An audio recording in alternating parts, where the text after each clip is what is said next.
Vai tu mīli tikai tos cilvēkus, kas mīl tevi? Apsveicu! Tu dari tieši to pašu, ko dara visi pārējie. Esiet sveicināti, mani sauc Mārtiņš, un jūs klausāties ikdienas pārdomas, lai nāk tavs vārds. Kur darba dienu rītos no otrdienas līdz piekdienai mēs tiekamies ar jums, lai apskatītu Dievu vārdu un ieraudzītu, kā to praktiski varam pielietot savā ikdienas dzīvē. Šodien mēs atrodamies Mateja evaņģēlija 5. nodaļā, kur Jēzus savā kalna svētkrunā mums iedod ieskatu, kā mums attiekties pret cilvēkiem, kas mums nepatīk, un cilvēkiem, kas pēc mūsu standartiem un uzskatiem nav tie pareizākie. Vakar mēs lasījām, ka Jēzus mums saka, ka mums ir jāatspoguļo Dieva raksturs, kurš liek saulei uzlekt un lietum līt kā par taisnajiem, tā par netaisnajiem. Šodien mēs esam vietā, kur Jēzus uzdod ļoti labu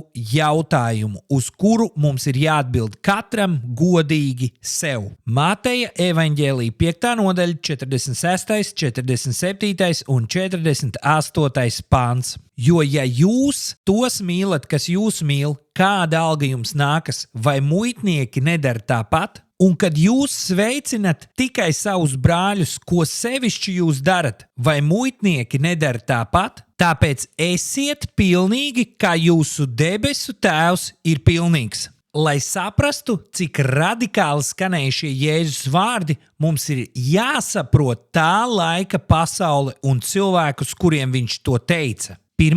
gadsimtā jūdu sabiedrībā cilvēka identitāte bija ļoti cieši saistīta ar ģimeni, dzimtu un reliģisko kopienu. Cilvēks rūpējās par savējiem, viņš uzticējās savējiem un viņš mīlēja savējos. Bet svešie bija aizdomīgi, savādāk domājošie bīstami un ienaidnieki bija pelnījuši sodu. Un tas nebija tikai kultūras jautājums, tas bija reliģiski attaisnots domāšanas veids. Un kad Jēzus šeit piemin muitniekus, mums ir jāsaprot, ka tas bija sabiedrības zemākais slānis. Tie bija ebreji, kas strādāja romiešu labā, bieži vien ņemdami vairāk nekā vajadzēja un krāpās. Viņi tika uzskatīti par tautas nodevējiem.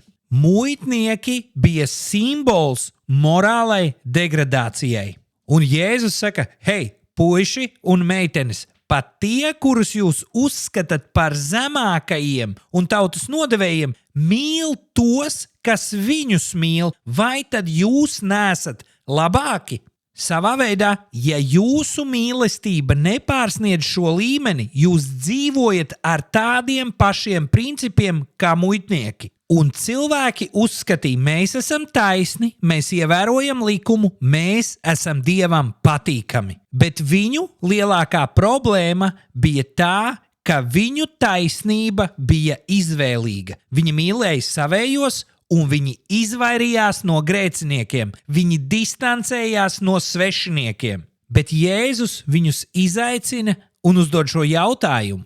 Vai jūsu mīlestība ir kaut kas īpašs? Jo mīlestībai nav jābūt darījumam, mīlestībai nav jābūt reakcijai, mīlestībai ir jābūt izvēlei, kas atspoguļo Dieva raksturu. Un atkal es tev gribu dot iespēju izdzīvot Dieva vārdu. Izvēlies kādu no cilvēkiem, kuram darīt labu, kurš tu zini tev nevarēs atmaksāt un dot kaut ko pretī. Un tas nemaksā daudz. Iespējams, tev vajag uzrakstīt tikai īsziņu kādam ar iedrošinājumu vārdu. Iespējams, tu vari upurēt mazliet sava laika vai finanses, lai būtu par svētību kādam cilvēkam, kurš tev nevar atmaksāt neko.